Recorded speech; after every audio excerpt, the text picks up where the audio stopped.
Welcome everybody. It is Crypto Moose and we're going to get loose. We have a special guest today.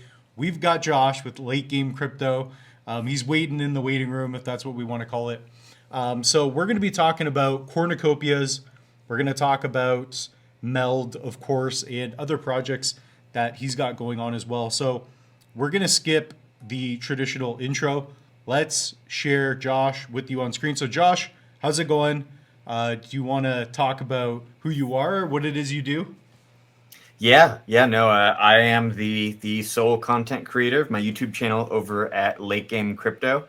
It is a Cardano-based YouTube channel where I hope to teach people about crypto things. I think I dive a little bit more into the philosophy of things than a lot of other creators do, because this whole space means a heck of a lot more to me and a lot of other people on the planet than just the numbers moving up and down. It's revolutionary technology, and I think that it's something that can change lives. It can change the world if we let it.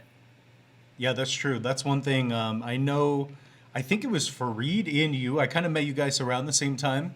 Hmm. We kind of started our channels roughly the same time, let's call it. Hmm. That's one thing I do like about your channel, right? Is, when you talk, I could tell that you have a passion, especially for the video games and whatnot. So, how'd you get involved in Cardano? Um, was it something where it came from the blockchain side or more the gaming side? So definitely, it came more of the blockchain side. I've got a long history with crypto. A lot of people like to brag about how long they've been in crypto, and this is where I'm coming from and how smart I am. I'm not at all that way. The first time I heard about crypto was back in 2013 at a debate tournament of all things, and I learned a lot about it at the time and didn't touch it. It was something that I could have gotten involved in, and I didn't. I had friends that owned Bitcoin, and it just didn't sound like it was my thing until 2018 rolled around, and then I actually jumped into the market for the first time, but it was the top of the bull market, and lost a few $100s, nothing significant, but I'd consider that a failure. Didn't touch it again until I don't know, mid 2021 or something. Wow. Um, and didn't make a killing. I made some money, but I was there, learned more about it, and finally decided, okay, I've failed enough at this thing. I've learned from some previous mistakes and got some experience under my belt, and now I have an idea of what I'm doing here. So yeah, that's my experience here has definitely been something that's forged out of failure, which arguably is a good way of doing the whole thing. But yeah, I'm grateful for the experience nonetheless. You know what? That's pretty interesting. I thought maybe a little bit more like you came from the gaming side and kind of happened at the same time. That's interesting. 2013, you were exposed to it. Yep. That reminds me of, um, I think a lot of creators are like that, or even just crypto people, because I know for me, when I first knew about crypto, it never hit $1,000. I don't know the exact year or time, Hmm. but I remember this makes sense to me, but again, I didn't take it serious enough. I didn't know how to hodl. I didn't know the markets. That was kind of a new thing. Dogecoin was never even a penny at the time. Do you find that most people are like that, where they get into crypto and it sounds to me like you? It's not that it's a pain. It's more of like you're either winning or learning. That's what it sounds like to me. But you've been learning a lot, so Yeah. you know what I mean. Uh, Does that make sense? it does. Yeah. No. So I guess it depends on what circles you're rolling in. A lot of people that I talk to, there's plenty of people here that have been in crypto for years, that have been participating in the market. So there's, it's very saturated in these communities where there's a lot of long-standing experience there. But most people that I talk to just on a day-to-day basis didn't know that crypto existed until maybe 2018. So yeah, I guess it depends what population you're talking to, but yeah, a lot of people still don't know what it is, that it exists, what the point is. It's to a lot of people it's just a scam. Yeah, I hear that a lot. I feel like I don't know. What do you think it is about us that made us commit to actually creating content for the past couple of years? Because I have to give you a shout out too. You're one of those guys who's been continuously making content. It's been getting better. For those of you that don't know, check out his channel. We're going to have links in the description for you. But what was it about you that made you want to stick with it? Because you obviously see something. I could tell that you do by your content. So what is that? What is it about crypto that, it just hits? Yeah. So I've been actually creating content on YouTube for like 8 years now. I started with some religious content and teaching people how to argue with people, but in a way that like doesn't put people off. In a way, it's always been around like argumentation. It's always been around like debate and engaging with people in conversations. But what I learned from that was that it's a very niche area that people aren't really interested in.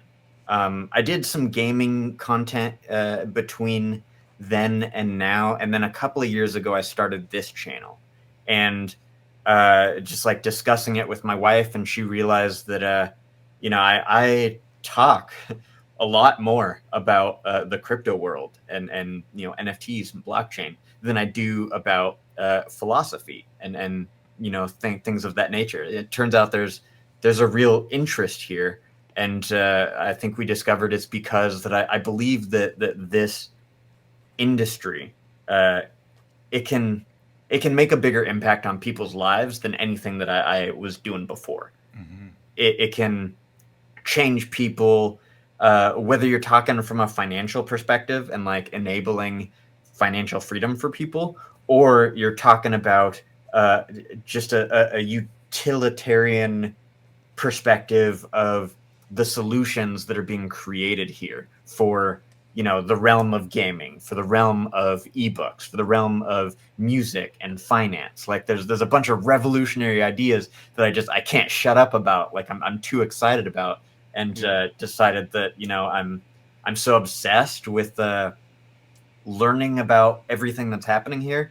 I found myself gravitated a lot towards the Cardano ecosystem. So at some point early on, within like the first maybe 10 videos that I posted on my YouTube channel, I just decided that like, let's just make this a Cardano based channel, because that's where all my attention's going anyways. So I may as well, teach some people about what I'm learning about. Yeah, I like that. I think we want to be part of a community, and like for me, I know I have a hard time making content if I'm not about the video. So last week I felt like I had a terrible week, and now I kind of have somewhat of an internal rule where if I don't really want to make the video, if I'm just doing it for the algorithm, I'm just not going to do the video. Yeah. Because I want to stay true to that, right? I want it to be, part of the authentic side. But I did take a couple notes there. So one, you're curious, you would say. Yeah. Right. And I think a lot of crypto people, not just Cardano people, have that in mind. And I also put a sense of belief in like philosophy, but also like, I think that you probably agree with this, but I think you, me, Fareed, all the other crypto creators, at least in the Cardano space, it's like we believe in this thing, right? And that's powerful. It's not that we believe in it in the sense that, oh, it's cool, we're going to make money, but it's like, what are you going to do today where when you're gone, like, you're going to have somewhat of a legacy. It's like, I want to have somewhat of an imprint and not miss out on this moment to be part of something where it's like, this could change the world. So I'm sure you could talk about that too, but like, I did write this one thing. I remember reading, it was like in the Bible or whatever, but it was like, call forth those things that be not as though they were. And it's just a thing of belief, right? So what do you see in Cardano that really hits home? What is it about ADA where you're like, that pulls me into the project? Because this is not by accident. Maybe this was, you're meant to be doing this. I think you are. Yeah. There's more people, I think, in the Cardano ecosystem that I hear talking about the fact that what they do in this ecosystem, their contributions, has nothing to do with the price. It's all about the technology. I see that so much more in the Cardano ecosystem than I do with other areas. And the philosophy that like it's built on, of like what's the mission is here to provide people with tools for governance, to provide people with tools for finance that are borderless and can interact on a global scale. And specifically targeting areas like Africa and Southeast Asia that like haven't ever had actual hard, reliable money that's just going to be inflated on them by their government. These are things that like Cardano focuses on, and I see so many more people here that are passionate about those things than I do in other places. And creating solutions, in other industries like the ones that I mentioned before. Like that's what people are about here. They don't care about the numbers going up. They don't care about getting rich and making a ton of money. For them, it's all about solving the problems, and that's why I think Cardano is going to be around for decades to come, because there are more people here that are working for free to make this thing happen because they actually care about what's happening. That's what's much more reliable than money. Money's much more, it comes and goes. Yeah, like money is important. Obviously, if you make the money, it's because you're providing value. Yep. There is that in some Yep. sense, but this is new, kind of like we were just talking about, right? It's like, and by the way, Josh and I, we haven't spoken in a while, so it's kind of cool and I appreciate having you on.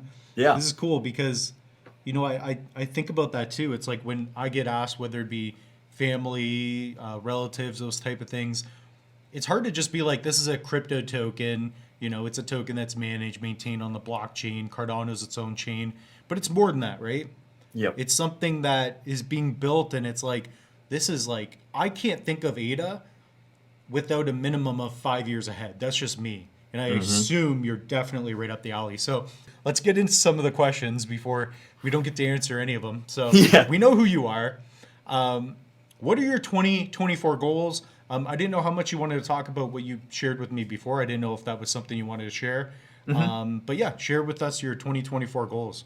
Yeah, no. I've shared it publicly on my channel before, anyway. So it's I ended up losing my job at actually a pretty opportune time, it seems. I think the bull market is here. I think we don't know that it's here yet, but it the sentiment is there. I've been saying Um, that. Yeah. Yeah, and I think that it's the opportune time to really dive into this world and try to make content creation a real thing. Maybe I can make some income off of it to sort of live off of.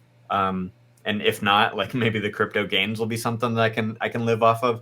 One way or the other, this is what I really want to be doing with my life. So I'm trying to pour as much as I can into what I'm doing with YouTube, what I'm doing with other side projects.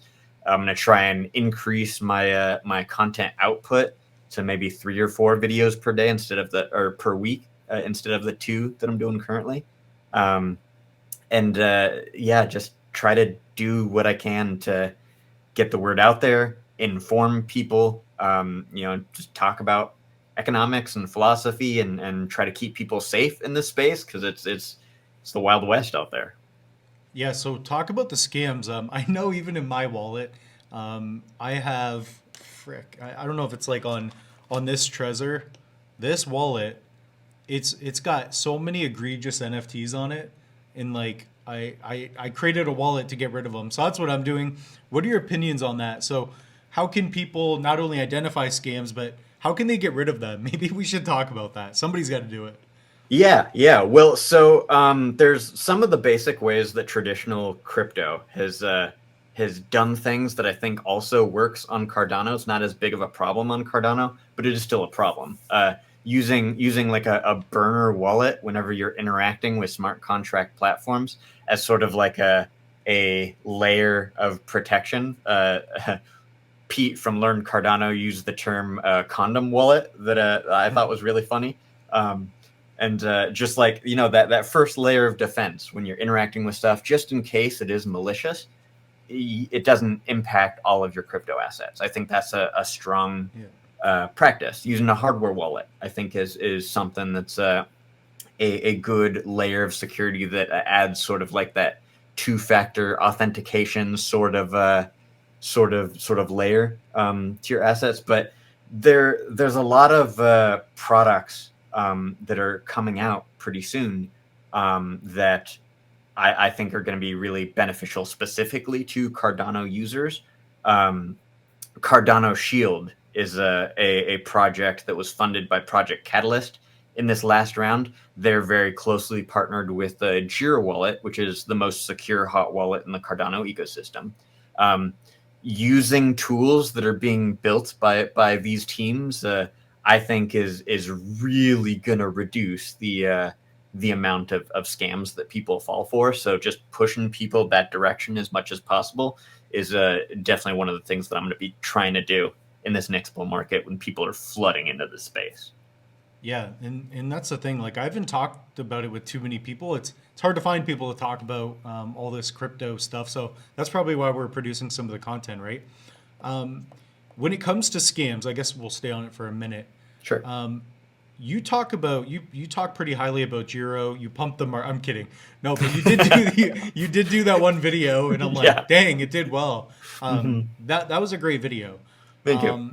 And Gero's been around for a while, right? It's been around for a while. So, why do you like Gero? What are some of their security feature benefits? I just started using one. I set one up for like royalties for an NFT project. So, I'm going to be using it, and it looks cool on my phone, which I like. So, Yeah. why do you like Gero? Why?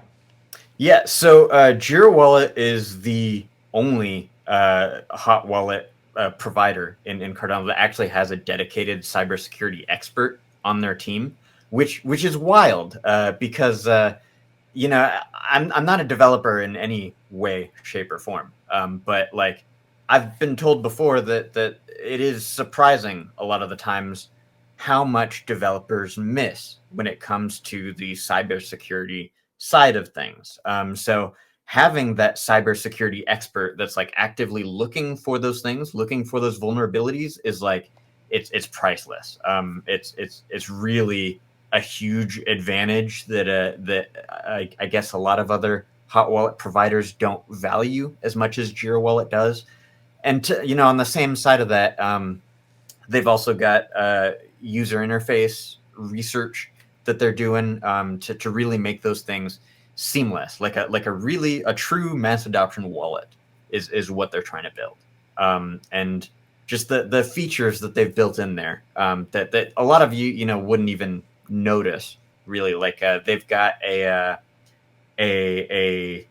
what would you call it? Like a screen sharing security blocker, so that people, when you're using your mobile wallet, people can't record what's happening on your screen, and they can't like capture your password when you're typing it in. Little crap like that, That's like a big deal though for private keys, because the worst, Yeah. really the only way somebody's going to hack you is if they get your keys, Mhm. or they're or they have access to your device. So that's a Yeah. big deal. That's Yeah. a huge deal. Yeah, no, I'm gaga over GeroWallet. I can't like push them enough. They're so vastly underrated. I am an ambassador for them. They don't really like pay me anything. I don't think I've received anything from them in like a year, maybe a year and a half or something. Yep. But I stick with them. I'm passionate about the project, and yeah, I can't push them enough. It's they're one of those teams that's like they're passionate about what they're doing, and they Yeah. do it because they love it, not because they're making a ton of money off of it. Well, I'll tell you what, Gero, the team, if you guys are interested in somebody who's going more full-time crypto, give Josh a call. Yeah. Like they should sponsor you. I'm serious, because Yeah. I don't know if you guys have been watching or not, but check out his videos. I like your Copi videos, but I like the way you ask questions and answer them, because I know it takes a lot of time to edit and create videos like that. So I've kind of set up a system where I've got like a stream deck and it's easier. But those videos are tough because you talk specifically a lot, and that's hard to do in crypto. So I Yeah. applaud you on that. So let's talk about Copi.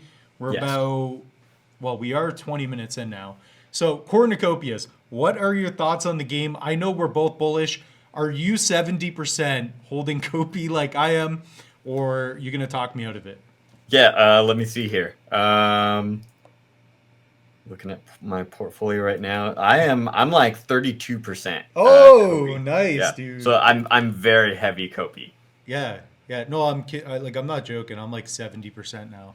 Yeah, it's nuts. It's so unique. I know in your content you've said that you're not really a huge gamer. I am. I've grown up playing games, all kinds of games, very much in the shooter world. But uh, my I love the MMO genre for a lot of different reasons. I've done a lot of different research on like the mental health impacts of MMO versus other kinds of games, and like it's so much healthier in terms of like the human interaction that it provides and stuff. And in a world where like digital metaverse type of rhetoric stuff, like MMOs is really the direction that you want to be going, because you can interact with people and develop that skill, even if you're spending hours playing video games. They're unique in so many more areas than just that, but I love the genre. I love what they're building. The creativity side of it blows me away, but also the mechanics of like how they build things and how they plan to revolutionize the industry. Yeah, yeah, I like that because that's really why I wanted to have you on, at least to talk about Kopi, because I know you have the headset and I know you've been talking about Kopi for a while. Hmm. For me personally, I mean, the reason I say I'm not into games is because I've never built like a gaming PC. I'm more of a Mac guy, so I transition quick. And I used to Okay. get in trouble for playing games all the time because we had to Hmm. kind of play sports, do that thing. But I'm still 100% super good at NHL and Okay. hockey. So I'm Yeah. good at that because I was playing that for a little bit growing up as a kid, like Canadian, right? Growing up as a Canadian, you play hockey, right? Yeah. And I was good. Like I actually played hockey. So I really do like hockey. That's a cool game. Also Pokemon. So like playing like the Game Boys, that was my thing. If I remember when I was a kid, I got a what is it? The Game Boy Advance SP, the red. I played Sapphire, Hmm. Fire Green. So I did like that. But the shooting games, maybe it's because my parents didn't let me play it. They didn't like it for Yeah. whatever reason. So what is it about Kopi? Name a couple reasons why people should take a look. And by the way, guys, nothing is financial advice. We're not telling you to pick up any Kopi, but we're you and I definitely see something with Kopi. What are three things that you like most? So the depth of how they build out their economy is the thing that really makes them, I think, stand out from other types of games. We got the concept from Decentraland and Sandbox of like being able to own your own land. That's dope. That's a cool idea. It's a step in the right direction. But the whole value of being able to own your own land in real life is what you can do with it and what you can make money doing with it. So they've created these ways to be able to farm on your land and create in-game resources, and that can fuel your in-game experience as you go on adventures and explore this vast, massive world that they're building. You can sell it and generate revenue, and then use that gold to do whatever that you need to do in game. Or you could take profits off of it, swap it in a Copi, and make actual real life money off of it. How much? Who knows? Like that's not really the point of it. Um, so that ability to create that depth to in-game assets, they do that with the land. They do that. They will be doing that with like the clothing that will have additional utilities Wow. that might like protect you from different climates in game and stuff. Like there's so much depth to what they have created, and what they are creating, that it's so much more than just ownership. It's really about like who cares if you can own something if it's not worth anything, if you can't do anything with it, if it doesn't do anything for you. So that would be number one. That's the Like huge the thing. fact that they're assets that you can own, right? Right. Exactly. I mean, Yeah. hence NFTs, right? Yeah. Yeah. And that's it's yeah, more than ownership. It's like it's they're real assets that can enhance your experience in some way, whether that be in game or outside of the game. Yeah. So yeah, that's number one. Number two. the creativity of the genre, it seems like a lot of these different MMOs have either gone one of two ways. Either it's a like magic mysticism sort of thing. Sometimes it's oftentimes based in like old medieval timey type of stuff. It's like that sort of genre. I don't know what you would call that. Or it's like a steampunk genre. Maybe shooter, type area, or military, type of stuff. Cornucopias brings into it like a genre that we haven't really seen before. It's like a sci-fi, Back to the Future type of genre that it's creative. It's It's some original, super exactly. original. It's real. It's authentic. And I sense that as somebody who hadn't been playing games in a long time. Like I remember Mhm. RuneScape. That was probably the only computer game I really, you know what I mean? This Yes. is like that, but like sectors and yeah, Hmm. yeah, yeah. Yeah, it's a lot of the same mechanics that MMOs bring to the table. They are really doing a great job of adding some uniqueness and making sure they're staying on the cutting edge of things in their in-game mechanics. But like, yeah, it's different when it comes to genre, and I think that will bring a whole lot of adventures that a lot of gamers will be interested, because it's not what they're used to. It's not what they've seen before. So that would be thing number two. Um, Thing number three, I think, is the way that they're inventing new technologies, for what it is that they're building. We're seeing this right now with the Node NFT sale that they're running, which is already right there. Like, I think a breakthrough in the concept of NFT licensing and like what you can do. I love it. Yeah, it's like Um, it's a I just great did a idea. video yesterday on it. Like the fact Yeah. that I mean, even now you can integrate like not only Hmm. are all these concepts coming up in crypto, but now like it's changing what we are able to do with previous concepts and going forward. Like talk Yes. about the VPS Yeah. thing. Like that's just that alone is new. But now you have NFTs in. We don't know how all these things are going to tie in, and they tie in Hmm. at different times and in different times of life. It's so weird. I just had a conversation with somebody that was pissed off with Sony because they had just revoked access to like hundreds of dollars worth of video game titles that they now no longer have access to, because they've deleted, I don't know, like 1,200 games or something. Like, Wow. this whole concept of licensing through the form of NFTs, that's something that's perfectly translatable into a lot of Web 2 worlds. That's something that we could apply to now. And yeah, it's just like the whole concept. I'm sure it's not the first time that anybody in all of blockchain has done it before, but yeah, this way that they've done it, I think, is a really, really powerful application. Yeah, that's super cool.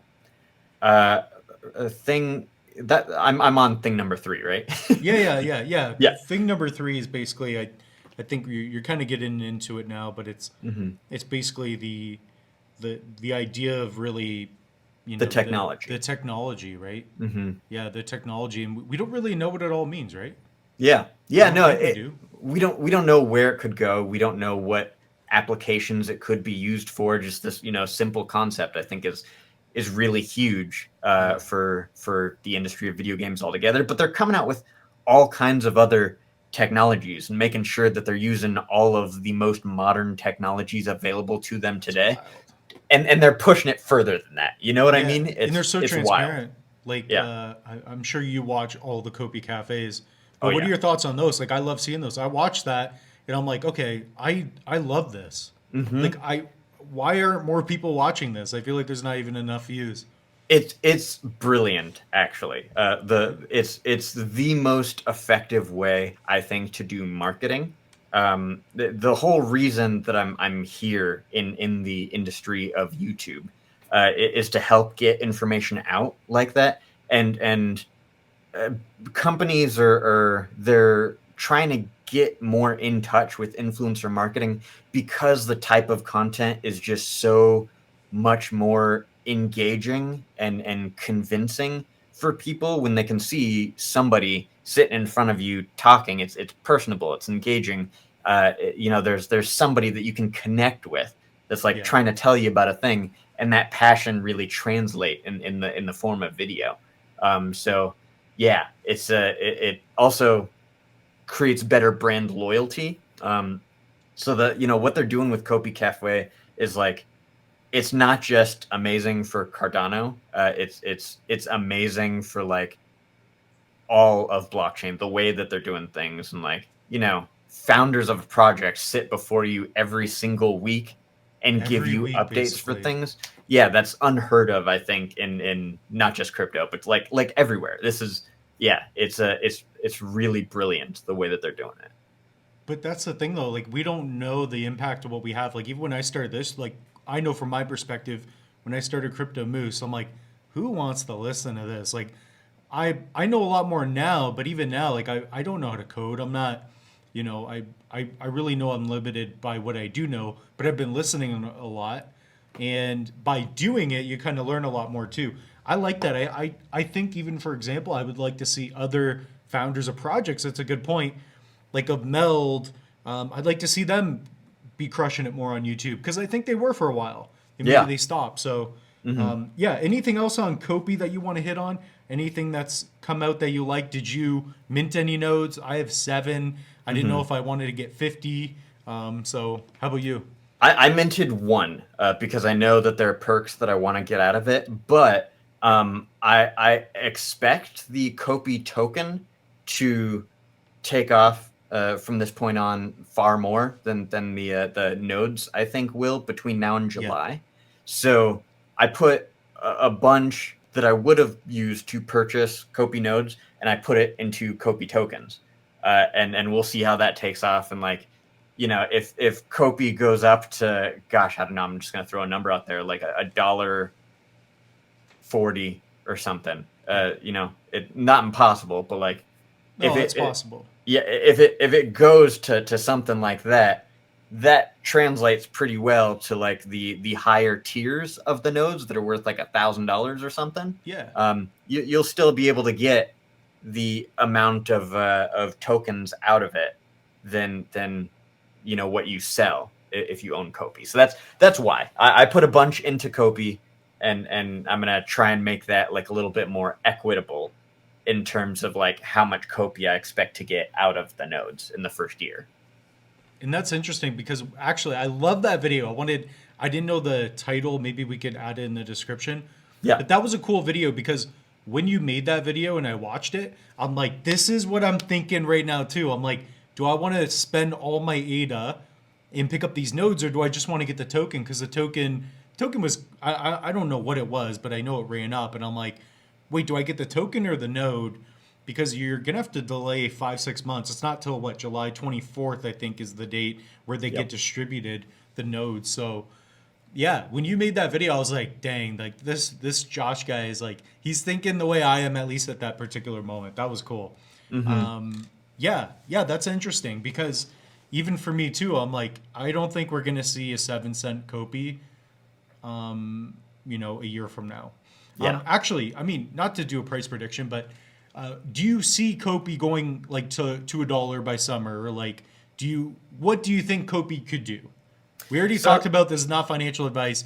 We're yeah. just speculating, but where do you see Kopi potentially? I talk about it quite a bit. Yeah, so I can't really think in short term time frames. So like 6 months, I'm not really sure, but like I am seeing them get much more aggressive with marketing, and they're partnering with influencers. I've probably seen like 8 to 10 influencers do videos on Cornucopias in just the past couple of months. So I see them out there partnering more with influencers and getting the word out there. They're expanding to multiple blockchains.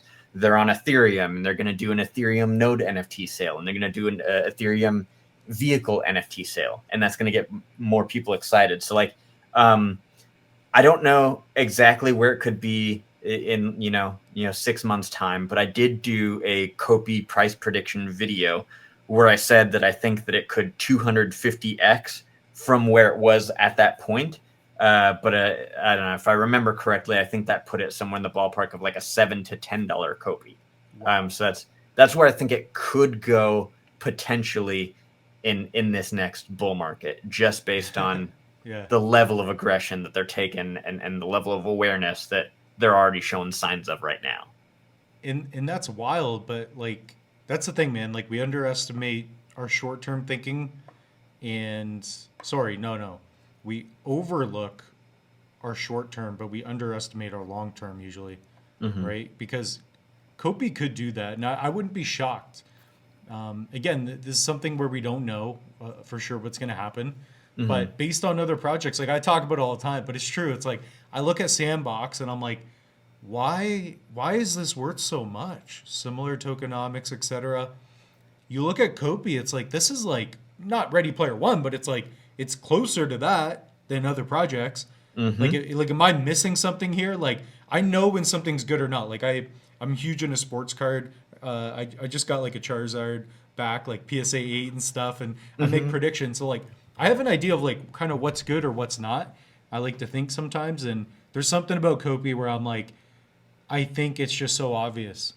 And again, There's a it's not clear risk free. difference. Yeah, Yeah, I don't know who the founders are of Decentraland and Sandbox. I I didn't never watch thought of that. Sandbox Cafe. It's there's a difference. You can tell. It's noticeable, whether it's in the graphics or what you know about the project or the way that they're getting out there. And yeah, all of those audiences out there that haven't heard of Cornucopias yet, they're all brand new, and they haven't had a chance to take a look at what we've seen, and they're gonna get stoked about it. It's deep. Yeah, what about like even like Alex Becker and them? Because I know when he starts doing videos, let's be honest, like he's pumped a lot of projects. He got a lot of projects to kind of go up. But like, do you think him and the what is it, the Neo Tokyo? Do you think they're gonna bring it up more? Because that would be massive, and that has yet to happen. And Yeah. obviously, he trashes Cardano, but it's more of obviously it's a joke or whatever, you know. Hmm. Hmm. Yeah, no, I think that they will, and I think that like they're going to be forced to. I think because the momentum that is behind this project, and we've got who is arguably the best, the like top gaming Web3 gaming streamer in the industry is back in Cornucopias. There's a ton of people that are curious about what's going on here, and it's the level of excitement behind it is not going to be something that people can ignore. It'll be the kind of thing where people are creating content about it. I mean, people have been creating content about it, without getting paid, just pure Yeah, excitement of yeah, what it is they're building, and the value of the token and everything. That's something that I always measure in terms of the value that they're delivering, like you had said before. And when it comes to this case, it's different. There's a very noticeable improvement upon what other projects are doing, that's really gonna get them to be noticed by people. Yeah. yeah. It's definitely definitely wild because like I don't know. It's like the whole Unreal Engine thing. I know Unreal Engine has had their upgrades, and it's like Rob and Josh. It's like they've been hitting it. They've been hitting all the markers. Like I looked at the 2023 roadmap, 2024. I'm like, I think they're gonna do it. Like I've bought almost every NFT that they've had. I've minted Mhm. them. Like I've been watching a lot. So that's awesome. Let's get into some other stuff. What Let's do it. about Book.io? So is Book gonna cook? Oh, Is Book's Book gonna gonna cook. cook? Yeah, Book is gonna they um gosh, this Maybe one talk about is what it is and in like yes, let's start let's there. start off with that because Yeah. it is a book NFT type project. But I'll have you Yes. explain it. You're Yeah. the man for the job. Yeah. So Book is trying to decentralize and democratize books and information. They're trying to make it so that knowledge can't be taken away from people. When people write content and when people create these literary pieces, they can't be altered. They can't be they can't be changed. They can't be taken away from you. You actually own your ebooks, and that's a big issue in the industry for a lot of different reasons, and it's gonna change things from the perspective of authors, from the perspective of readers and publishers. It's just such a more efficient solution. Owning your books and NFTs, it sounds like a simple concept, but it's really transformative for the realm of ebooks. Yeah, and you know what? I haven't even thought about that because the way I look at it, like I'm Canadian. I Mm-hmm. lived in the States for a while. I played baseball out there, and I didn't know what left or right was, anything political. But you get into that. Like I have a very open mind. I think we both do to Mm-hmm. some extent, and I try to look at all sides. Right. I understand a lot of the rhetorics of the world and whatnot, and the persuasive things, the Tates. I watch all those things, and I look at it all, and I'm like, okay, what do I like here? What do I not like? I never thought about it that way. I like that you brought that up. That it's like even from the past couple years of what happened with the virus and whatnot. It's like people have a people. Everybody's got a different sense of what actually happens. And one of the worst things I think about is people altering history, like you talked about. I never thought about that. That's a Yep. really good point. Where it's like I like the idea personally of freedom of speech, and also having the truth, and it's difficult. And that's something that I think is worth pushing, right? I don't Yeah. have the answers to things. I don't know what to do. I'm not the smartest guy in the room, but I do know that we have to be able to have conversations and work things out.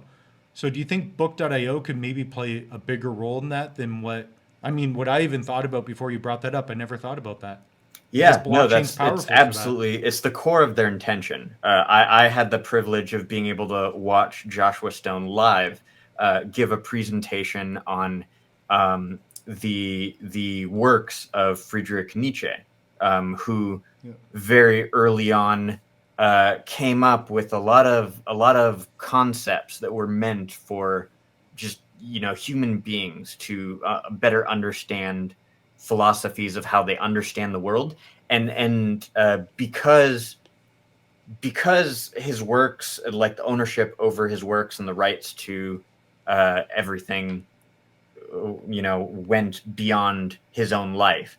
Um, the Nazism was able to come in and alter a lot of those works so that they were understood much differently than intended.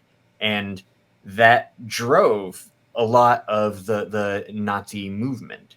So I won't be so bold as to say that, like, maybe Nazism wouldn't have existed if Book.io was there to stop that from happening. But it definitely does give you some perspective on like what the impact of changing history can have on a movement.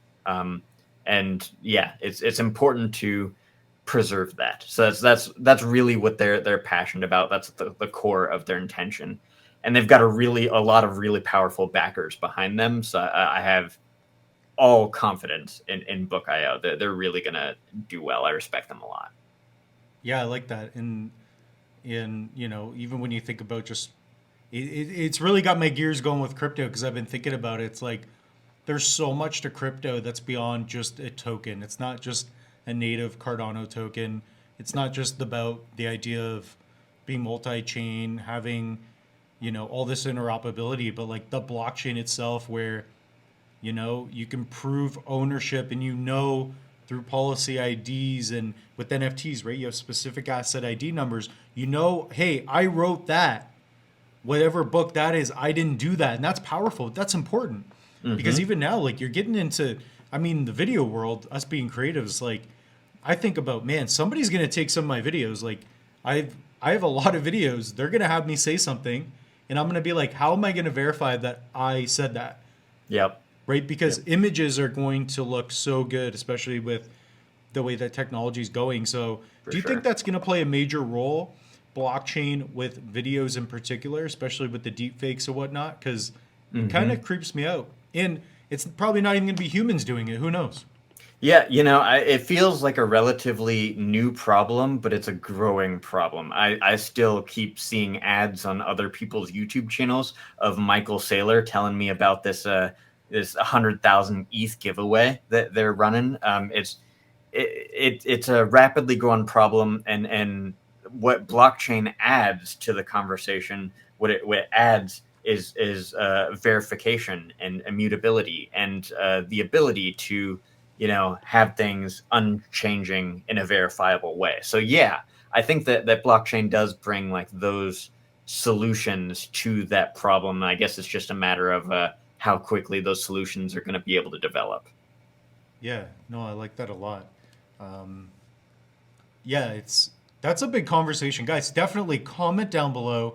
What are your thoughts on that? We definitely want to know because when I think about blockchain, the coolest part is it adds power to the creatives, right? Like I even think about the NFTs, the royalties. It's like that's so cool. Like imagine you've been doing art, or for us, you've been doing YouTube for so long, Mm-hmm. and then it doesn't really work out till year 15, and it's like, well, now you start getting paid for it, right? Like I sell online courses, Mm-hmm. and it might be 5 years from now, but I still own the royalties, and that's so powerful. So I've gotten to experience that. I didn't know Mm-hmm. you could do that before, and it's just it's a different way about thinking about the world. Like I can't Yeah. wait till more of this blockchain stuff gets implemented because I think Michael Saylor's right about a lot of stuff in that regard. So Mm-hmm. book.io, anything else you want to talk about? Have you been impressed? Token price wise, do you think that it has a lot more potential? Yeah, no, absolutely. I've got a video coming out this week. That's another one of my 100x prediction videos. Ooh, don't spoil Yeah, it. and yeah, book. I think that the problems that they're solving, they're not they extend far beyond like ideology, philosophy, and the passions behind this team, but like they really are practical. Like for the textbook industry, I know that. I in college, like it was exhausting having to go and look for deals on textbooks that have different versions that come out every single year so that the textbook producers can keep generating revenue. But if textbook creators can get royalties off of secondary market sales of books, then like people that purchase those books would actually be able to resell them, and they would actually be able to keep generating revenue off of the content that has already been put out. So it's like there's solutions for everybody on all sides. There's no losers, I think, when it comes to what Book.io is building, and that's why I think they're going to take off huge. And that's the thing with book too is like they're not Cardano, they're not ETH, they're like aren't they Cardano? What do they support? Polygon Matic. They have Ethereum books. They have Yeah, uh, Algorand. out. Yeah, like maybe talk about that if you know. Like, Hmm. so by the way, like, can you like are these books done? Like, I know some of the answers, but I want for the audience too. Can Yeah. you mint like a book and pay for it with ETH on Cardano? Like, how does it work? How does the system work when you pick one up? Yeah, so right now, in the early stages of what it is that they do multi-chain mints where you can purchase a book NFT on Ethereum or on Cardano, or sometimes they do the same book on like multiple chains. Mark Cuban, who's a big investor behind this project, he minted a book, and that one is only available on Polygon. So like there's different configurations like that. The token is only currently available on Cardano, which like Okay. I'm very grateful for, and like I've been super bullish on it. Once that expansion happens and access gets opened up to people on other chains, like there are already communities out there on other chains, people that are buying these books that like want access to the token, but if they're not interacting on Cardano, they can't get it yet. So that's a that's one of the enthusiastic factors I have behind this project is they they have the audiences there, that they have audiences everywhere, even in like the traditional web 2 world, that want access to these products that they just don't have easy access to right now. So it's like the demand, the excitement, the passion is already there. So I'm super stoked about the future of this one because they're just they've got a lot of pressure behind them that's just waiting to explode, and I'm pretty excited about it. Yeah, and the thing is, they have the name too, right? Like Right. book.io. It's so simple. I They like that. also own the domain to stuff.io, Stuff. Wow. They could take Um, over Amazon. You never know. Bezos and is gone, right? So, they do plan to expand. Like they're gonna wow. do more like digital uh, asset the type of stuff with that. What that could look like, I don't know. It could be like just products, random products, and they've done a lot of stuff in the realm of like bridging real world stuff, real world books with NFTs. So the possibilities are endless. These guys are really creative minds. They're passionate about giving really quality products to the people, and they've done it before. They've created multi-million-dollar projects before in the same realm, in the realm of ebooks. So like they've seen success in this already. There's no reason they can't do it again. And this is an even better idea, arguably. Yeah, books are huge, but like I said about Amazon, they started out with just books, Yeah, as right? just a bookstore. And it grew into stuff, which, They I don't know about you, but like I have a sister, it's like, dude, like I think she gets a new package every day. Like I don't know what are you buying? Like what Yeah. is this? Like I always see stuff at the house or whatever. It's like, Mm-hmm. okay, so NEWM. What is NEWM? I want you to talk about it. You kind of brought it up, so I'm cornering you right now. Yeah, no. Project NEWM is another one of those projects that is one of my favorite in the ecosystem. They are all about decentralizing music, putting power back in the hands of creators, and allowing them to be able to control the future of where they want to do and like who they sell rights to.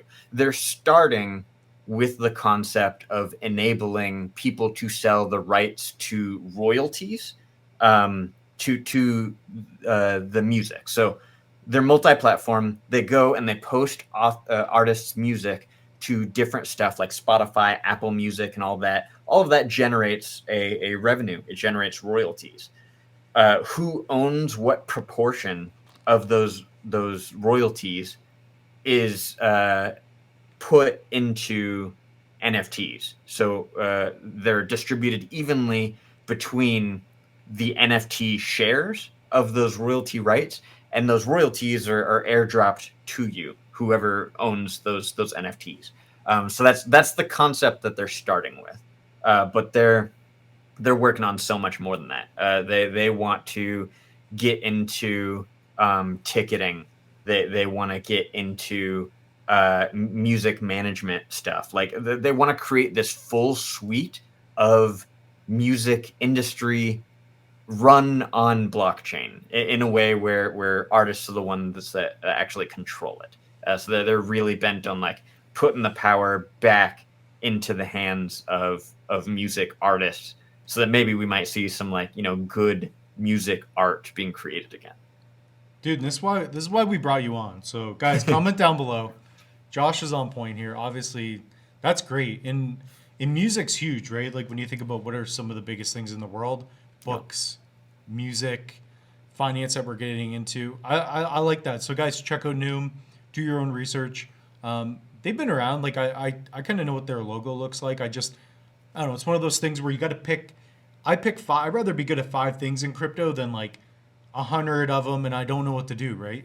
Yep. So I always tell people it's kind of important. So let's talk about do you have an NFT project? Do you have what kind of projects are you involved with when it comes to crypto with Cardano? Yeah, I've considered a lot of stuff, and there's 1,000 different areas that I would like to go. But no, I don't have an NFT project. I don't have a stake pool like a lot of other influencers do. Eventually, like I might want to become a Cardano D rep, which people can delegate their ADA to me so that I can make governance decisions on their behalf for the Cardano protocol. That's something I'm looking forward to. But no, my the big thing that I'm focused on right now, outside of just my YouTube channel, is I'm also one of the leaders of the Knights Guild of Cornucopias. That's one of the big projects that I'm putting a lot of time and effort into. So what is the Knights Guild? So I've seen you post about it. Mhm. Is it true? Like they have an NFT? They do the Okay, multiple so NFTs. Yeah. okay, so I have definitely seen the one. I think it was like 970 floor. It had like a shield Yep. and whatnot. So hmm tell me about that NFT and tell me about Knights Guild. Like dumb it Yeah, down yeah. for the audience. So the Knights Guild is we're a guild of cornucopias enthusiasts. We're trying to partner together with the community to build an ecosystem that is just dedicated to creating a better experience for everybody in the world of Cornucopias.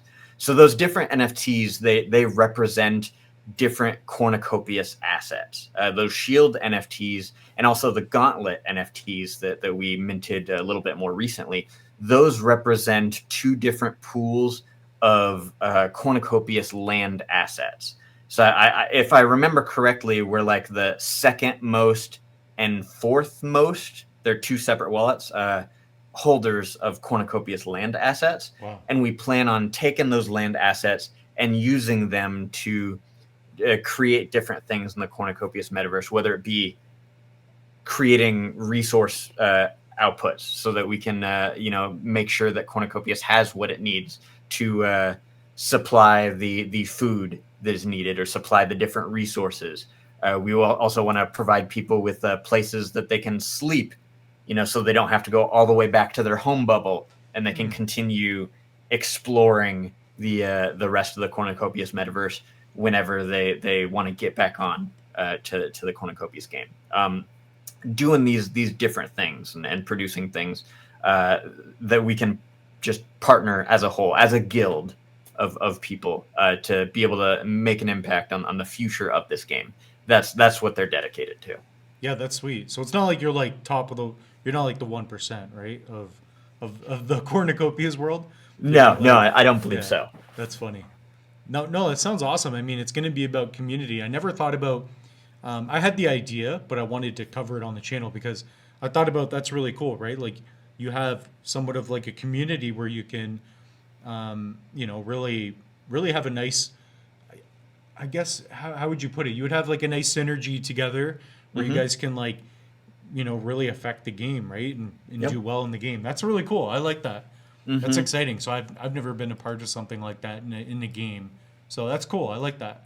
Yeah. Creates kind of a cool like team element of like, whatever you want to do, whatever you're trying to do, whether for yourself or, with a group of people, like, we've got a group of people that we'll go on quests with in the Cornucopias game and different things. And it's gotten to the point now where like, we're growing and we've got such a strong community that we're able to make real world impact on just outside of Cornucopias. We can partner with our community to do bigger things, outside of the digital realm. That might be kind of a leak of something that we've got coming up in the works in the next couple of months here. But yeah, that's something that we're really, really excited about and passionate about too.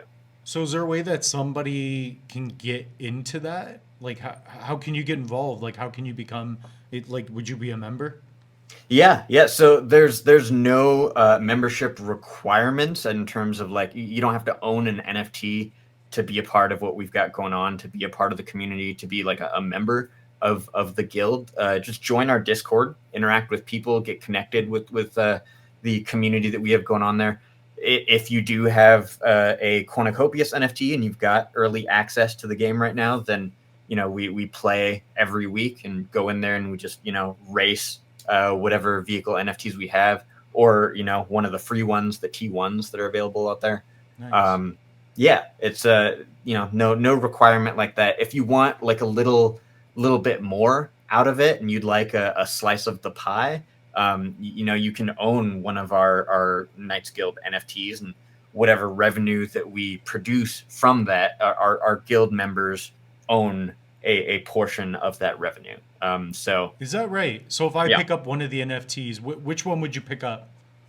I might be a little biased, but we've developed these different teams of different people that run the different asset groups. And I am responsible for the Knights Gauntlet asset group, which is a large pool of land assets.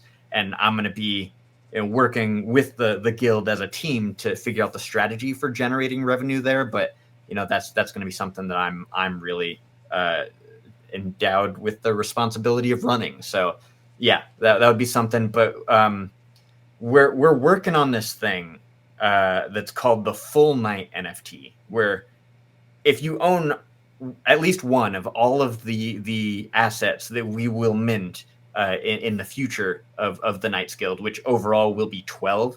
There's currently 4 that are available on the open market, soon to be 5. But if you own one of every one of those assets, you'll be able to combine them into what we call the full night NFT, and that NFT will be kind of like a Knights Guild index fund. Everything that the Knights generates revenue off of, whether it be land, whether it be custom domes, whether it be certain kinds of vehicles that we might own in the future, like all of that would be put into a pot, and the full night owners will get a piece of all of it, an extra bonus piece of all of it, I should say. So yeah, that's a long-term project that we're really excited about, and yeah, we're all very like long-term minded in this. We're trying to do as much as we can and just produce creative things that might not have been seen before in the world of crypto and NFTs. Yeah, but that makes a lot of sense. Kind of like, most people that are watching this, maybe they're even getting started in crypto, but it's like kind of like what we talked about before, the things you're most excited about. It's like one of them was assets, originality for Copi. Yep. And then I don't even know what I'm crypto moose getting loose. I hadn't even said that yet. Yeah. But I'm writing like a doctor right now. I can't even write. Yeah, like owning these digital assets, like you can use it. Like in the future, I definitely believe, I don't know what it will be like, but like I've had this intuition of like, I want 50 Bubblejets, maybe 1,000. I don't know. Depends how loose I get, right? But like right now they're cheap. They're like $50. I'm like, I need to just get some more. So I have like 20 now, but I'm like, maybe I could rent them out. Like actually, if I own them now, and if the game develops to the point where I believe it can, like I should be able to rent these out because people are going to need that asset to fly around to race in the game. So what are your thoughts on like the Bubblejett specifically? What do you like about them? And I think personally they really exemplify like what the game looks like, the aesthetics and the colors. Yeah, no, it really does capture, and I heard before that it was modeled after what was it, the old cartoon, and I'm completely blanking on a name because like I'm not actually quite that old, but the the Jetsons, there it is. Okay. I'm not even that old, no. Yeah, the Jetsons, like super old, I think 90s cartoon, is modeled after their little flying vehicles. It really captures the sort of theme that they're going for here. Is like what people thought the future was going to look like back in the 90s. Yeah, it feels like a diner. Kind of like, you know what a diner feels? That's what I get from it. I love diners. So it's like, it's definitely in the realm of sci-fi and futuristic technology, but it really, I agree with you. The Bubblejett really captures Cornucopias and like, what it is that they're all about. I like the Bubblejets. They're a symbolic, I think, historic piece for sure in Cornucopias.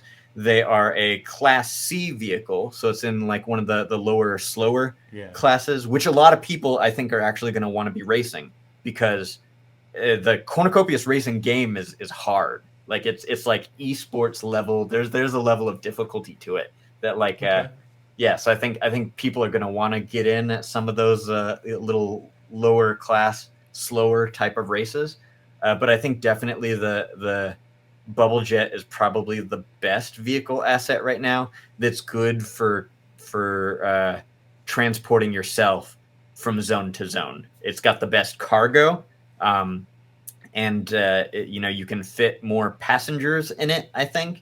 There's a lot of areas where I think the Bubblejett excels. Well, that's the thing. Like when I see the Bubblejets, I'm like, this is what you're going to use to pick somebody up. You go on a date. You're flying around, showing everything that you built. Hey, there's there's my land. Yeah, it's definitely got that vibe. Okay, let's switch into Meld mode right now. So, are you investing, researching Meld, but more importantly, are you staking? Did you get into one of those pools? Let's talk about it. It went so fast, like you blink of an eye, and it's like they're all full, they're all saturated. I think it's symptomatic of the demand for Meld and what it is going forward. I am a Meld brand ambassador. I was actually in the very first cohort of brand ambassadors that Meld ran, so I've been with them from the very beginning. I believe in this project, and gosh, the stuff that they're building is out of this world, creative stuff that nobody else is putting the work and the effort to build. Everybody's building a whole bunch of like DeFi products that are very exclusive and like closed off to the world of blockchain. Meld is one of those projects that's like really getting out there and making connections in the world of finance beyond blockchain and bridging that gap. It's a one of a kind project that I've been with them from the beginning. I'm gonna be with them through the long term, and it's one of those ones that's just like the value there is so obvious. I can't talk enough about it. Well, it's cool, right? So, like, for those of you that don't know anything about Meld, they are a non-custodial DeFi lending and borrowing protocol. So, what the cool thing is that you can have a wallet where you own the seed phrase, and you can borrow and lend against your crypto, right? And they're gonna have the fiat integration. So, yeah, that was the first ISPO where I was like, dang, like that worked out. Because sometimes they don't work out. But I Right. remember I got in the ISPO. I got the diamond hands. Mm-hmm. I should have sold it right away. But again, I'm a diamond hands guy. So Yeah. I still pick up Meld. I'm staking a bit. What do you see for the future of Meld? Like, where are they at today? Where do you see them within, maybe next bull run, let's call it. So let's call it, Yeah. this 2024, 2025. Yeah, yeah. So there's a really interesting development with Meld. Like their whole shtick was always bridging the world of crypto and fiat, so that you could, unlike a lot of DeFi protocols, you can collateralize your crypto and borrow maybe stable coins or another type of crypto off of it. And that's like been a big value driver in the industry. Well, Meld comes along and decides that like there's a lot more use case that needs to be expanded beyond just crypto. And maybe what if you could collateralize your cryptocurrency and borrow fiat, borrow US dollars out of it? That right there, I think, is a billion-dollar, trillion-dollar idea right there, depending on where the Yeah. industry goes just by itself. But the interesting development that they've kind of stepped into over this past a little over a year now was the development of the Meld Layer 1. And all of a sudden, Meld, instead of comparing it to other DeFi protocols and where other DeFi protocols have gone before, now all of a sudden there's this potential of being able to compare it to other Layer 1 cryptocurrencies like Cardano and Avalanche and Polkadot and Ethereum. And like, because now they can create an ecosystem where independent NFT marketplaces can come and decide, I want to build in the Meld ecosystem, or decentralized exchanges can build within the Meld ecosystem. And maybe a gaming project comes along and they want to be built on the Meld ecosystem too. So it's like there's all of a sudden this whole new value model that Meld is stepping into, in addition to like the massive decentralized finance world that they are already able to be compared by. So there's a lot of potential of where Meld could go in terms of its price, in terms of its like utility evaluation of what the market decides that value is worth. I couldn't tell you. It's like it's not comprehensible because it hasn't been done before in crypto. Yeah, for sure. Um, Along with that, I think the UI looks cool. Yes. I like the colors. I think that's important for me anyways. I like the aesthetics of things. If something looks good, I tend to want to use it more. It's probably Yep. why I'm more of a Mac guy. But I used Yeah. to be a PC guy. I used to only have that. But I'm 30 now, so I remember in high school I was like the first guy to have a laptop.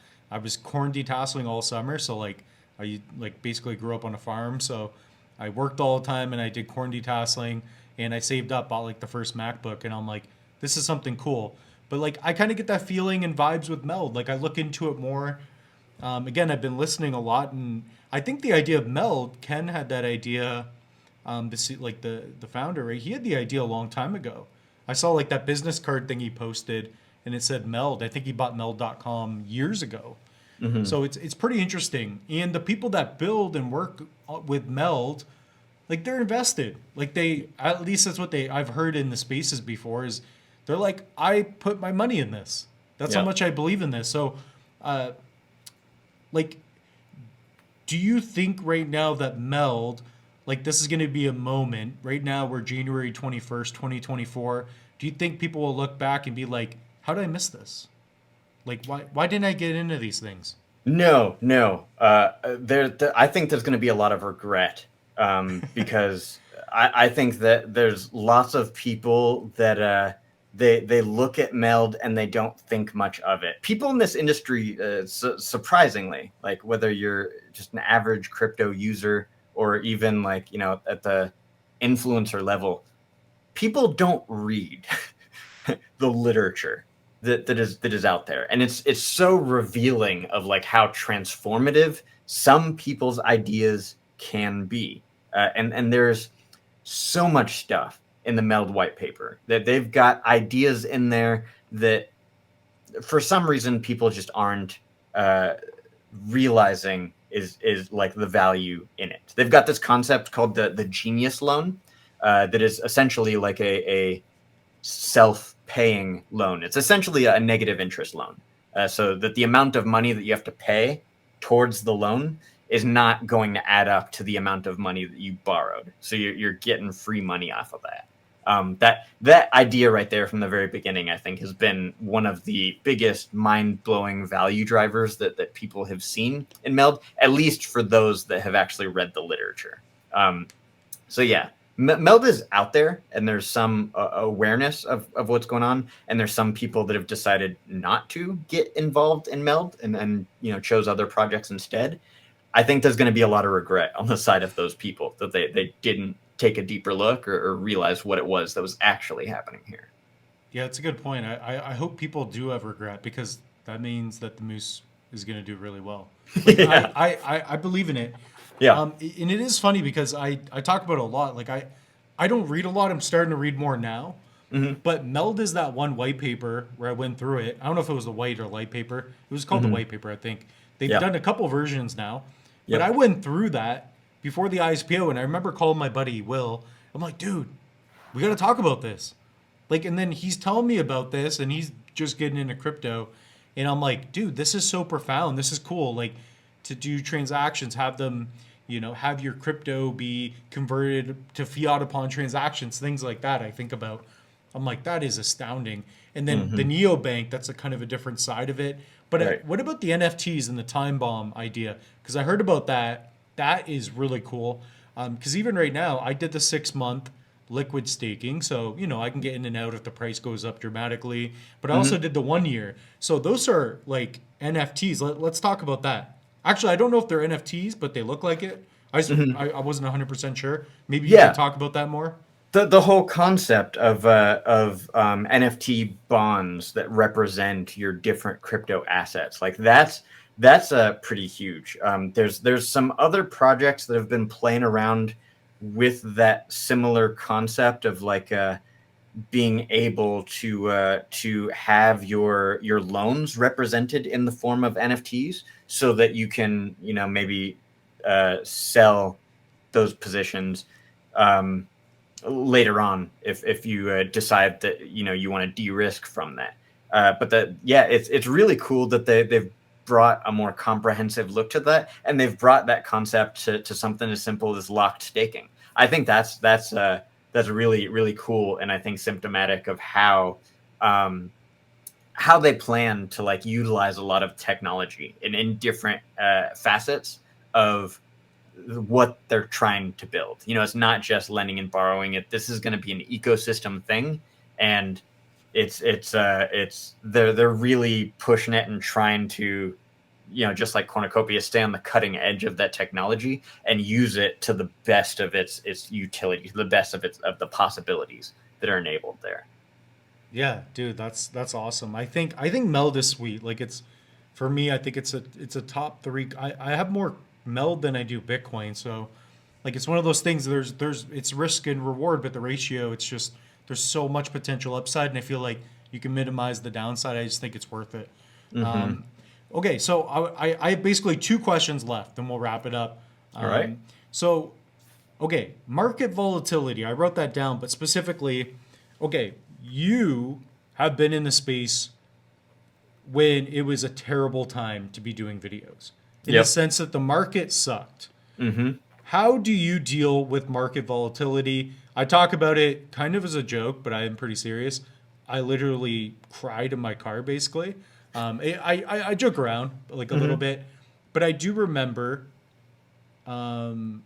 like suffering a crash Yeah. when I finally had put in a lot of money into crypto. Mm-hmm. And for me, it's like, it's crazy to think, it's like, we've been through this. Like, I don't know if people understand or not, but when we were in it and buying and investing, we've gone down literally 85% at one point. And even Mm-hmm. recently, we keep going up and down. How do you deal with the volatility? Yeah, that's a fantastic question because I think especially for a lot of less experienced crypto people, it's there are important principles that you really have to hold on to, and some of these I repeat religiously in every single one of my videos. Never invest more than what you're willing to lose. Like that's when there's panic there, when there's like a too much of your net worth tied up into what is by definition a risk on asset as an industry, you're bound to make crappy decisions. I tell people to play for the late game. That's the whole like premise behind my channel is like this is about long-term perspectives here. It doesn't matter where the price goes in a short amount of time. Like as long as point A is down here and point B is up here, then like you're in the net positive there.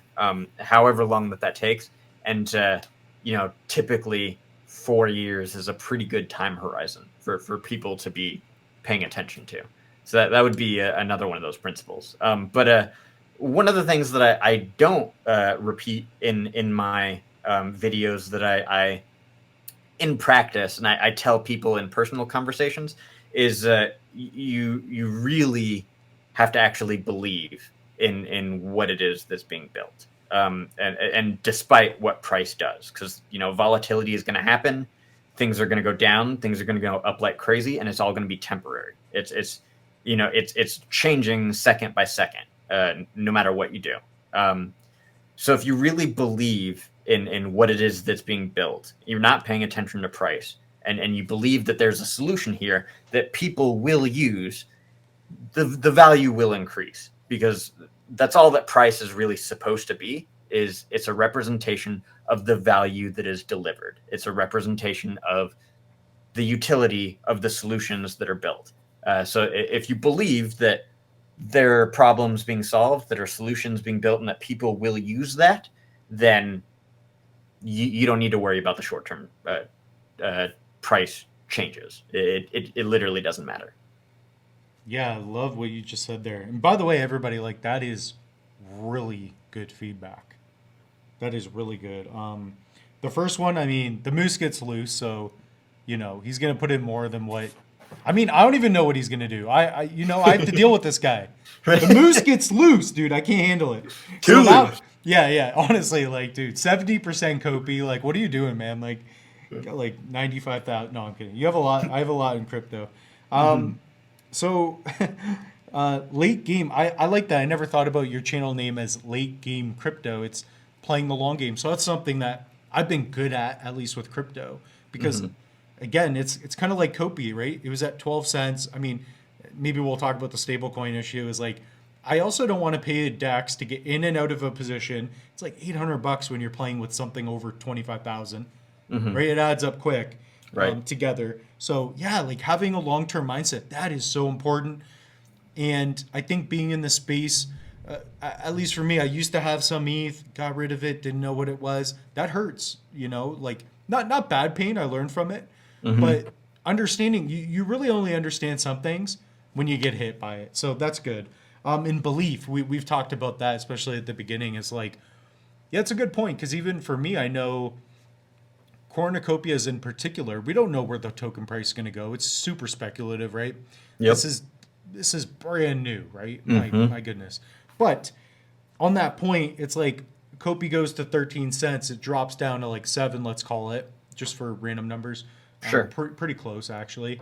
But for me, I'm like, I don't want to sell Copi because I kind of want to get more. Because I have this long term time horizon where I'm looking at the market cap and I'm like, why would I sell at this market cap? Like, this project's potential is here, right? So, what are your thoughts on that in terms of market cap and where do you think Copi can go by the end of this year? Like, is that something that you take into account as well?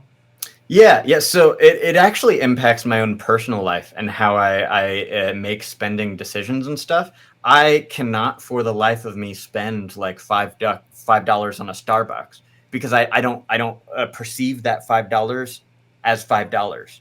I perceive it as like $500 or like $1,000 if I put it into something like Copi. I will That's not like buy it, dude. I will. yeah. I will spend $500 on crypto, Yeah. and I cry when I buy $50 pair of pants, and I Uh-huh. need them, and they're ripped. Yep. It, Like, it, it changes your life. It changes everything. yeah, that's interesting. Yeah, that's a good point. Yeah, you guys can comment down below too if you just look at money completely different. But even what I was saying though too is like it's not even I don't even look at the token price much anymore. I look at like, okay, this is going to be here. This is what I think it's going to be here. So Hmm. like why wouldn't I buy it? For Right. example, I'm big into hockey cards. I Hmm. bought an Austin Matthews card. It was like $400. Hmm. And it was a high grade card. And I'm like, you know what though? Connor McDavid, some of these other superstars, they're worth this. And I think this guy's going to break Gretzky's goal record. Hmm. And he's got like 35 goals in 35 games. So if anybody watches hockey, he's ridiculous. Yeah. Like this guy goes top shelf every game. He's unbelievable. He's got the best snapshot in the league. Like, dude, like all the Canadian fans, he's amazing. But like the point is that I look at the potential in it, right? And I think people need to think about that, right? Like, isn't that kind of part of investing in crypto? Yeah. Yeah. No, that's the whole goal. Like everything that we're at right now, it's all so incredibly tiny. There's so much growth potential when you look at the industry, especially in Cardano. Like there are assets in here that are worth like 2, 4, $30 million, and even in the Ethereum ecosystem, like people look at $30 million as like an incredible steal, no matter what it is that the project is doing. It's like it's an insanely low market cap, but when you look at something like, traditional stocks or something, people aren't looking anywhere lower than like 100 million at like the tiniest level. They're looking at like $1 billion stock and they're like, I don't know if I want to put too much risk in my portfolio because that asset's too small. Yeah. It's the perception is different based on where you're at. We're so early in this space where we're creating, cutting edge technologies that are all the way up here, providing solutions that the current traditional world can't solve for themselves. But, it's down here in terms of like the asset value compared to what's out there. So it's just a huge disconnect. Yeah, that's amazing. Yeah. So final question then. We'll try not to go on it too much. I don't want to respect your time. USDC, I know that's a big topic, Hmm. but stable coins, that's the one thing. Even now, I've been listening to Charles talk about it. I know there's the money thing. There was kind of like, the talks about, there's not enough developers, but Yeah. whatever. Hmm. What are your thoughts on the current state of stable coins? Do you think that's something that should be implemented now? Because I know as an investor, somebody that sometimes wants to get out of a position, or I Yeah. think in the future, let's convert to some stables. What's going on with that? Because right now it's kind of not great. Yeah. So it's a huge need in the Cardano ecosystem, the need for stablecoins, and actually, I think that is one of the reasons that Cardano took one of the biggest hits in terms of the major assets. Other assets dropped like 80, 75%, but Cardano dropped like 90%.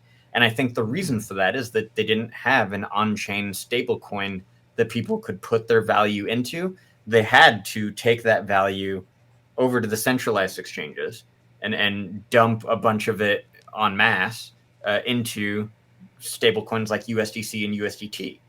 So people had to actively take their value out of the ecosystem in order to put it into a stablecoin. And I think that's why ADA got hurt harder than other assets.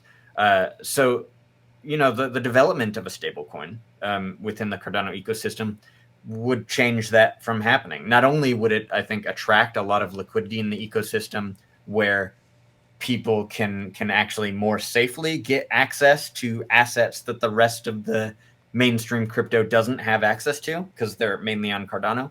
But also it gives them an option to be able to trade into a stable asset that generally everybody is measuring by. They're measuring by US dollars generally, or the euro. So yeah, it's a major need. There are solutions being built. I'm a big fan of Mahen's USDM because I think that their fundamentals are so much stronger than what the industry has seen up to this point.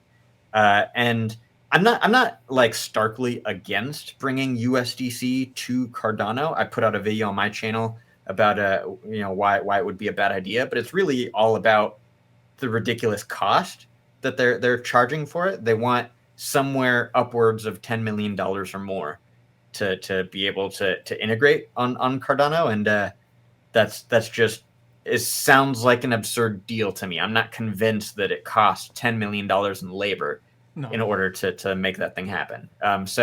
Yeah, if the price wasn't so ridiculous, if it wasn't such what felt like a move made by a major monopoly just trying to swing around their brand name like they're Gucci or something, or Nike, or just a ridiculous upcharge, I wouldn't be really all that opposed to it. Options are a good thing. We need more than one stablecoin, but I'm not a fan of having to pay that premium. It sounds like it's going to happen anyways, and that's fine. I'm not too upset about it, but yeah, Cardano needs stablecoins. They are coming with or without USDC. Yeah, it's a good point. I think people are dying for it, and Yeah. especially the fact that it's been this long. Yep. I need a stable coin, especially if we're gonna see gains, like crypto gains, because that's where the volatility comes from, right? Like if you want to see the gains, you got to suffer through some of the short term losses, right? Stable coins are a big deal. So for some of you that don't know, typically your stable coin is backed 1-to-1 to the US dollar. So if you have $1,000 worth of ADA, you can swap some ADA for USDC in that case, and you would be able to just peg to the dollar without cashing out. Yeah, that would be big, right? And I think that would maybe even help Meld. It would help a lot of dexes too. Think about the dexes where it's like, how do they even do it without that? Yep. That's probably why we have to pay so much sometimes too. Maybe. I don't know. Yeah. But yeah, we'll talk about that another time. I'm going to bring you on again for sure. Cool. So how do people get a hold of you? Let's wrap things up. And yeah, how do people get a hold of you? When are you making content next? Yeah, so I'm all of my main content channels that are consistent is I'm creating YouTube content twice a week for now over on YouTube on my channel Late Game Crypto, and then I'm spending a lot of time where a lot of the Cardano community hangs out over on X. My handle is LGC_Josh, same handle on Instagram and TikTok, which I might be starting to produce some more content on in the foreseeable future. We'll see. Yeah, I think you should. I like your insights. You're very well versed in Cardano, so keep that up. Thank you. So guys, we're gonna end it here. I'm sure we could talk like 5 hours about it. We'll talk about it right after. We'll talk a little bit more when I wrap this up. So I do want to remind you all to subscribe to Late Game Crypto. Be patient with your crypto and NFT assets. And guys, pick up a hardware wallet. I have links in the link tree. So if you're into like a Tangem as an everyday, Trezor, Ledger, that's really important. So that being said, the moose is loose. And what are we going to say with late game? Late game is... play for the late game. That's play for the late game. Yep. All right, cheers, everybody.